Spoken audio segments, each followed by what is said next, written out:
working with linear equations. Well, first of all, what is a linear equation? Well, a linear equation is an equation in which the variable, the unknown quantity, is to the first power. Quick example. So let's say that we had a plus 2 equals 5. Well, a, of course, is the variable, and 2 and 5 are what we call constants.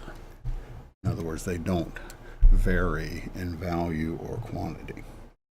So our goal is to get the a all by itself. So in order to do that, we must subtract the 2 because the 2 is being added to the a.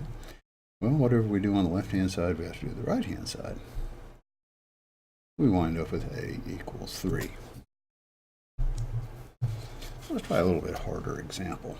So let's say that we had 2x plus 5 equals 15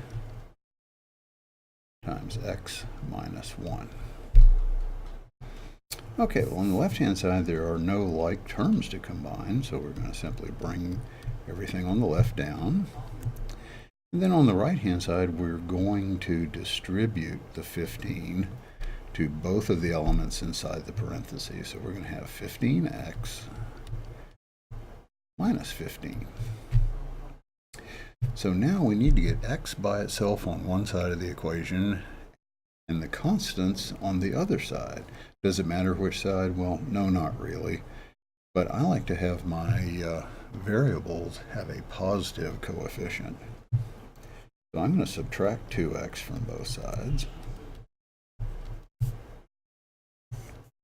And we're going to have a 5 left on the left-hand side. And on the right-hand side, we're going to have 13x minus 15. Now, let's go ahead and add 15 to both sides.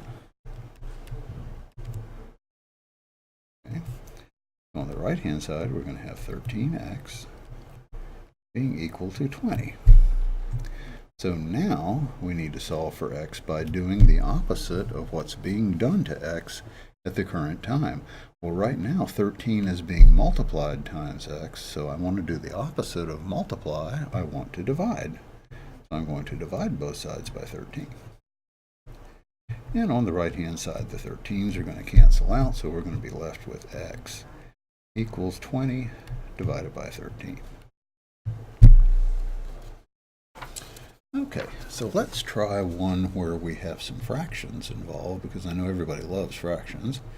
So let's say that we had 1/2 x plus 3 equals 2/3 x minus 4.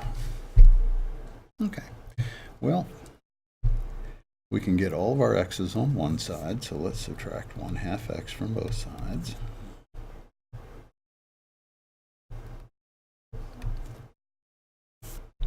So on the left-hand side, we'll have 3. Now we're going to have 2/3 minus 1/2. All of a sudden, I don't like that very much. So I tell you what, let's start over again. Let's don't do that. Let's do something smart. So let's start off with our 1/2 x plus 3 equals 2/3 x minus 4. Now, because we have an equal sign, we can multiply both sides of the equation by a value that will get rid of those denominators on those fractions for us. So the smallest thing that both 2 and 3 will go into evenly is 6. I'm going to multiply everything by 6. So I'm going to go 6 times 1/2 x plus 3 times 6 equals 2/3 x times 6 over 1 minus 4 times 6. So you notice I multiplied everything times 6. So now on the left, we would say that 2 goes into 2 once, and it goes into 6 3 times. So that's going to leave us 3x. And then 3 times 6 is 18. Looks simpler already, doesn't it? So 3 goes into 3 once, goes into 6 2 times. So 2 times 2x gives us 4x minus 24. So now, let's subtract 3x from both sides. So on the left-hand side we have 18, and on the right-hand side we have x minus 24. So let's add 24 to both sides. So when it's all said and done, x is going to equal 42. So whenever possible, we don't want to leave the fractions. We want to go ahead and get rid of those guys. Let's try another one that has a fraction in it. If we say 6 minus 2 divided by x equals 10. Now, in order to get rid of the x in the denominator, I have to multiply each one of the terms by x. I'm going to say 6 times x minus 2 over x times x equals 10 times x. Once again, note that I'm multiplying everything by x. On the left, I'll have 6x, and then here the x's are going to cancel out. Minus 2 equals 10x. So let's subtract 6x from both sides. So on the left, we have negative 2, and on the right, we have 4x. So now we just simply divide both sides by 4, and that's going to give us x equals negative 2 over 4. Well, that's going to reduce, won't it? So 2 goes into 2 once, goes into 4 2 times. So our negative 2 over 4 becomes negative 1/2. So our answer here is x equals negative 1/2. So let's do another one with fraction in it. So we have x plus 2 over x plus 3 equals 4.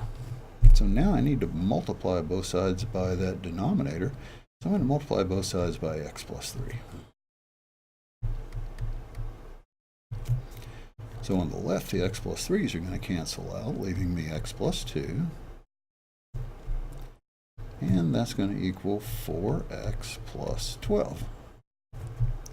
So now let's subtract x from both sides. And now we bring down our 2. 4x minus x gives us 3x. Bring down our 12. So now let's subtract 12 from both sides. Bring down our 3x, and our 3x is going to equal 10. So now we just divide both sides by 3. So we're going to have x equals 10/3. Let's try one a little bit more involved. Let's say that we had 3 times 4x minus 5 equals 6 times 2x minus 5. So 3 times 4x is going to give us 12x. And 3 times negative 5 is going to give us negative 15. 6 times 2x is 12x. And 6 times negative 5 is negative 30. So, now let's subtract 12x from both sides. So now we notice all of a sudden that, hold on a second, our variables disappeared and we're left with negative 15 equals negative 30. Well, that's not true. There's no universe where negative 15 equals negative 30. So this problem is no solution. So it looked good, it just didn't work out. So let's try another problem just absolutely riddled with fractions and see what we can do. So if we have 2/5 x minus 3 plus 1/2 equals 2x minus 1/3. Okay, so we have fractions all over the place. So in order to get rid of all these fractions, we want to find some number that we can multiply to each and every term that's going to get rid of all of our fractions at once. So the smallest thing that both 5 2, and 3 will go into evenly is going to be 30. So let's multiply each one of our terms by 30. So we're going to go 30 times 2/5 x minus 30 times 3 plus 30 times 1/2. And that's going to equal 30 times 2x minus 30 times 1/3. Now you can put these over 1 if you want to. You can take the 30 and put it over 1 if it makes you feel better. So we can say that 5 goes into 5 once, goes into 36 times. So 6 times 2x is 12x. And 30 times 3 is 90, or should I say negative 30 times 3. Then 30 times 1/2 is going to be 15. Then on the right-hand side, 30 times 2x gives us 60x. And then negative 30 times 1/3 is negative 10. Now on the left-hand side, we can combine some like terms. So negative 90 plus 15 is negative 75. Go ahead and bring everything else down. Nothing to combine over here on the right-hand side.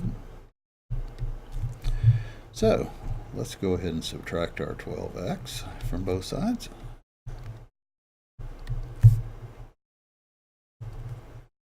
So we're left with a negative 75 on the left. And on the right we have 48x minus 10. So now we need to add 10 to both sides. So we're left with negative 65 equals 48x. We're going to divide both sides by the coefficient of x, which is usually our last step. So we're going to be left with x equals negative 65 over 48. And I don't believe that's going to reduce for us. So there's a quick look at working with linear equations. We have to remember that with linear equations, the goal is to get our variable on one side and our constants on the other side. And if we have fractions, go ahead and multiply through with the least common multiple, get rid of the fractions, and that'll make our lives a lot easier. So thank you for watching.